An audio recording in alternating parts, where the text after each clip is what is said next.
Legend has it that in 499 AD, a Chinese monk named Hui Shen returned to China with tales of a sacred land called Fusang. While visiting this land, he is said to have planted a cypress tree. The description the monk gave of Fusang resembled the cypress-lined bluffs of California's Monterey Peninsula. Fusang may have been the beginning of a lasting connection between the Chinese and the waters of the Monterey Bay. Centuries later, Monterey experienced an increased migration of Chinese to the region. These Chinese immigrants overcame tremendous adversity while contributing valuable industries, innovations, and culture to the communities of the Monterey Bay.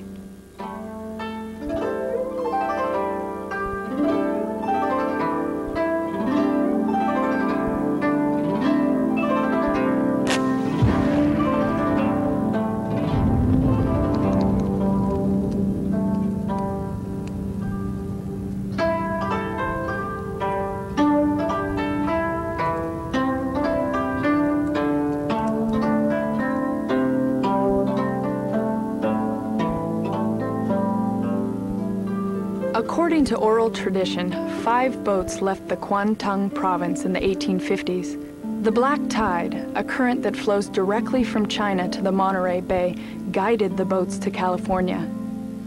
The journey over the Pacific was long and grueling, and only 2 of the 5 boats made it to the California coast. Those first families eventually settled in the protected cove of Point Lobos, which resembled the fishing region where they had once lived in China. The Kwok family was among the first families to arrive, and shortly after their arrival, they had a daughter, Kwok Moi, believed to have been the first documented Chinese woman born in the Monterey area. Kwok Moi, also known as Spanish Mary, was born at Point Lobos in 1859. One of the cabins the first Chinese families lived in is now preserved as a museum. Geraldine Lo Sabado is Kwok Moi's great-granddaughter. She has spent many years researching the history of her family in the Monterey area. Jerry has come with her family to the cabin at Point Lobos to make a connection with her history and the great-grandmother she never knew. Well, I first saw this picture when my sister and I were taking some relatives sightseeing, and we went to Point Lobos. We were in the whaler's cabin and saw this picture of Spanish Mary, and I mentioned to my sister that, boy, this looks like Grandma's house. And we just thought probably all the houses back then were built similarly and didn't think anything of it. When we did come home, we mentioned to my mom that there was a picture of a Chinese woman in front of a house that looked like Grandma's house. And that's when my mother told us that that was Spanish Mary and she is her grandmother. So we were really surprised to learn that Spanish Mary was related to us, or we were related to her. Jerry has a gold and opal peacock ring which belonged to her mother. Until recently, she had no idea it had once belonged to Kwok Moi. We were going to visit Mary Lee, my mother's cousin, and while visiting her, I had this ring on, but I'd forgotten about it. And as we were talking and having a little snack in the kitchen, Mary said to me, "Do you know the story about that ring?" And I was so surprised because I'd forgotten all about it. And she told me that Spanish Mary gave each of her daughters and her daughter-in-law one of these rings. She could speak Chinese, Portuguese, and some Spanish. And so she could communicate with different ethnic groups. And I think that with her, the Chinese needed somebody like this to be able to express their feelings to the different groups. The Chinese fishermen at Point Lobos were extremely industrious. They harvested abalone from the ocean floor. This quickly proved to be an extremely profitable venture, and they set up villages along the coast. This is a very prolific place for food source. They could find, they did eat seafood, and they ate any kind of seafood that was apparently that's available. anything from starfish to abalone to fish. Then, after nearly 25 years, the Chinese left Point Lobos for reasons unknown. Kwok Moi and her family moved to another village at Pescadero Point on what is now the prestigious Pebble Beach Golf Course on the 17-mile drive. We're on the storied 17th hole of the legendary Pebble Beach Golf Links, the world-famous course that has been here since 1919. But prior to that, there was a Chinese fishing village that located itself on this site. It actually wrapped along the cove here by the 17th hole around to the 4th, essentially sitting where the Beach and Tennis Club does today. The communities housed in these shanty towns worked and thrived off what the ocean provided. The village at Pescadero Point was considered an exotic site for tourists passing on the 17-mile drive. When the Chinese first built their village here, there was no 17-mile drive.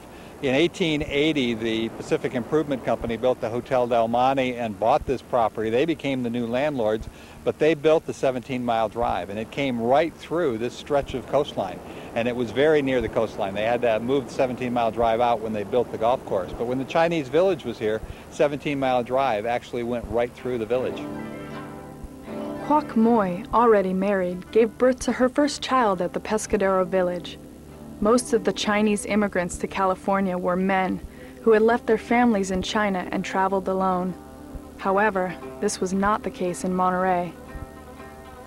The biggest difference, is that they brought their families with them. Whereas all the other Chinese that were coming to California in the mid-19th century were single men coming to work on the railroad or coming to work in the gold fields.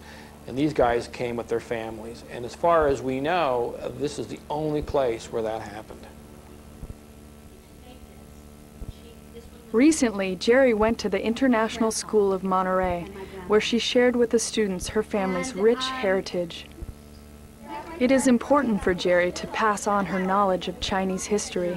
She frequently visits schools during her free time to teach them what she has learned. Jerry is not the only one in her family that is searching for the past. Her cousin, Rod Joan, has for several years compiled a genealogical history of the Kwok family. Through documentation which was used to place restrictions on Chinese immigration, Rod found valuable information about his family. The U.S. government was holding tons of records for Chinese immigrants. Anybody coming to the United States or anybody born here in the United States had to document themselves. When my grandfather left the country, got himself a bride in Hong Kong, he had to come back. And both he and his wife were interviewed separately. My grandfather was quizzed on the file that was previously done before he left the country. He had to identify photos. He had to answer the same questions he answered before about his lifestyle, where he was born, his parents, his relatives. Even Chinese people who had lived in the area for generations found it difficult to prove residency. They were not allowed to own property. At Pescadero Point, they leased the land from the Pacific Improvement Company.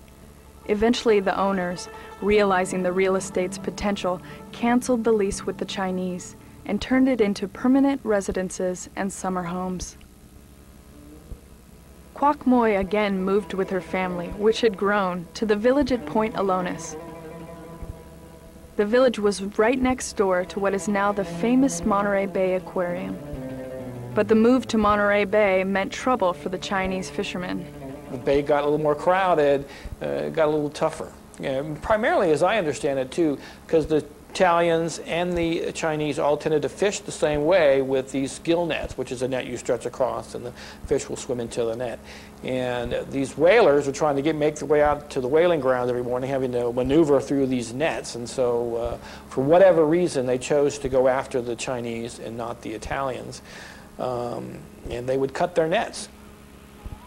A group of Chinese fishermen decided to sue the Portuguese whalers and asked a Caucasian American to hide in their boat as a witness to these acts. And they did sue them, took them to court.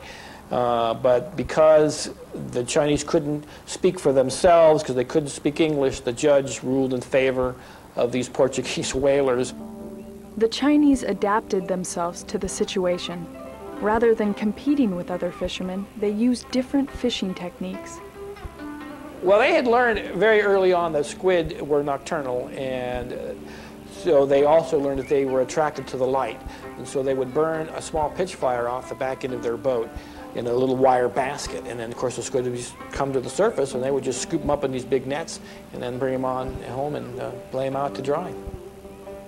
The squid fishing was very profitable. The Chinese shipped squid all over California and as far away as China. Monterey provided 90% of California's dried squid. The Chinese shipped 230,000 pounds of dried squid from Monterey in 1888, a harvest value of $12,500.